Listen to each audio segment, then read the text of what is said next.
Shuncha ishqim bilan kuygandim bu men sana.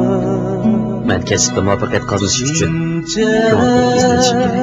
fikrim bilan suygandim bu men sana.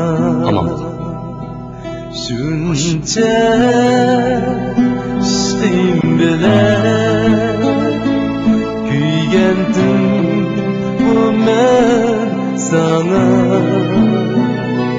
Shuncha fikrim bilan suygandim bu men sana. Tashlab ketdim meni yiroqqa, qo'yding meni cheksiz azobga. Tashlab ketdim meni yiroqqa, qo'yding meni cheksiz azobga. Keyningga yana bir qara sana shuncha termilgan mana.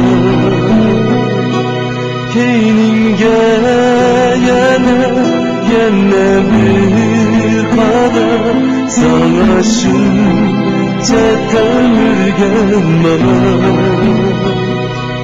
Sen mana